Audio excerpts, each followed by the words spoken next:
Bismillahirrahmanirrahim. Assalamualaikum warahmatullahi wabarakatuh. Di sini kami kelompok 2, beranggotakan 2 orang. Perkenalkan, nama saya Thalita Salsabila Zahira dengan NIM 22020150887 bersama rekan saya. Bunga Antika Putri dengan NIM 2202015080. Di sini kami akan menjelaskan atau mempresentasikan mengenai kedudukan dan fungsi bahasa Indonesia. Kedudukan dan fungsi bahasa Indonesia dari sejarah kelahiran dan perkembangannya yang penuh dengan perjuangan dapat kita ketahui bersama bahwa bahasa Indonesia tentu memiliki kedudukan yang istimewa dan fungsi yang luar biasa bagi bangsa Indonesia.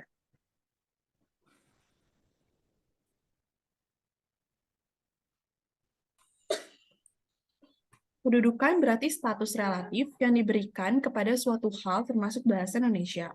Fungsi berarti mengacu pada kegunaan atau pemakaian bahasa Indonesia. Bahasa Indonesia memiliki kedudukan bahasa nasional serta bahasa negara. Dikukuhkan sejak diikrarkan Sumpah Pemuda tanggal 28 Oktober 1928. Sedangkan bahasa negara dikukuhkan sejak Indonesia merdeka dan tertuang dalam Undang-Undang Dasar 1945 pasal 26 berbunyi bahasa negara adalah bahasa Indonesia.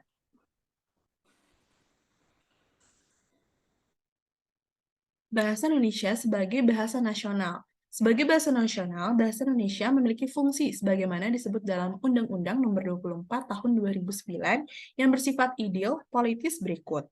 Yang pertama, lambang kebangsaan nasional. Keberadaan bahasa Indonesia menjadi cermin keberhasilan perjuangan para pahlawan, cermin keunikan, kepribadian, kekuatan politik, dan idealisme bangsa yang tidak ingin bergantung pada negara-negara yang pernah menjajah Indonesia. Yang kedua, lambang jati diri atau bisa dikenal dengan identitas nasional, yang dimana bahasa adalah identitas tiap bangsa, mencerminkan kepribadian bangsa. Bahasa menunjukkan bangsa. Tuturan dalam bahasa Indonesia menunjukkan karakter bangsa Indonesia. Hal ini tampak pada pilihan kata yang digunakan, bentuk karya sastra yang dihasilkan, pepatah, dan masih banyak lagi lainnya. Dalam bahasa terungkap tata nilai pengalaman dan penghayatan bangsa terhadap kehidupan. Yang ketiga, alat perhubungan di tingkat nasional. Bahasa Indonesia merupakan alat penghubung di tingkat nasional untuk kepentingan perencanaan dan pelaksanaan pembangunan. Tanpa bahasa nasional, kemungkinan hanya ada primordialisme atau semangat kedaerahan.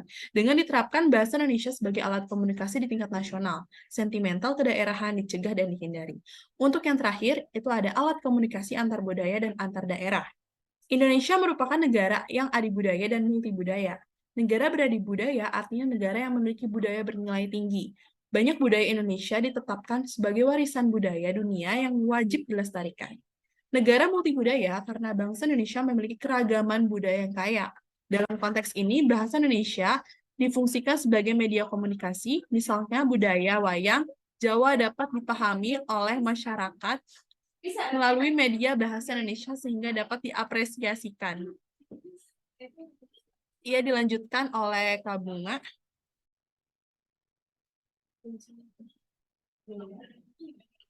Oke, pembahasan selanjutnya adalah fungsi bahasa Indonesia sebagai bahasa negara. Tidak seperti beberapa negara di Asia lainnya yang menggunakan bahasa bekas penjajah, Indonesia berkomitmen untuk menggunakan bahasa Indonesia sebagai bahasa nasional sekaligus bahasa resmi negara sejak tanggal 18 Agustus 1945. Penggunaan bahasa penjajah di beberapa negara, contohnya negara India, koloninya Inggris, dan bahasa resmi negara mereka adalah Inggris.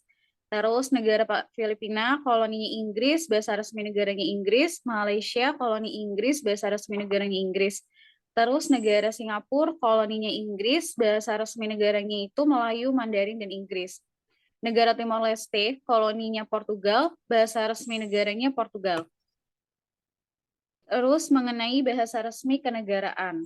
Artinya, bahasa Indonesia digunakan dalam berbagai kegiatan yang berkaitan dengan kepentingan kenegaraan, misalnya pidato pertanggungjawaban Presiden di depan DPR, rapat-rapat fraksi dan komisi di DPR, sidang-sidang lembaga legislatif, pidato penerimaan duta dan konsul, pengangkatan anggota kabinet, komunikasi dalam forum bersifat nasional dan internasional yang diselenggarakan di Indonesia, komunikasi seni di lingkungan, kerja, pemerintah, dan swasta, penanaman tempat geografi, bangunan, gedung, apartemen, perkantoran, lembaga usaha, lembaga pendidikan, dan sejenisnya, kecuali yang memiliki nilai sejarah, budaya, adat, dan keagamaan. Bahasa resmi di lingkungan pendidikan. Bahasa Indonesia wajib digunakan sebagai pengantar dalam kegiatan pendidikan, baik dalam praktik pembelajaran di kelas maupun kegiatan-kegiatan pendidikan lainnya. Akan tetapi, hal ini tidak berlaku untuk sekolah asing atau khusus yang mendidik warga negara asing. Dalam lingkungan pendidikan juga diperbolehkan menggunakan bahasa asing dan daerah untuk mendukung kemampuan siswa belajar bahasa asing dan upaya pelestarian bahasa daerah tersebut.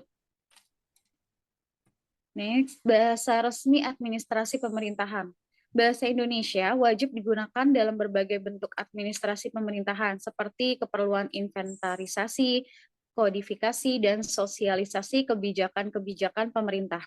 Berbagai produk undang-undang, peraturan pemerintahan, Perpu, Kepres, Kepmen, nota kesepahaman, dokumen laporan pertanggungjawaban, dan sebagainya memfungsikan bahasa Indonesia sebagai bahasa resmi negara. Bahasa resmi dalam pengembangan iptek. Bahasa Indonesia digunakan pengembangan iptek di Indonesia. Contohnya dalam bidang kedokteran, kebidanan, keperawatan, dan lainnya. Penulisan karya ilmiah dan publikasi karya ilmiah itu merupakan bagian dari upaya melaporkan pengembangan iptek, kecuali untuk tujuan dan bidang kajian khusus dalam menggunakan bahasa daerah atau bahasa asing. Oke, sekian presentasi dari kelompok kami. Untuk lebih dan kurangnya, mohon maaf. Kami tutup dengan wassalamualaikum warahmatullahi wabarakatuh.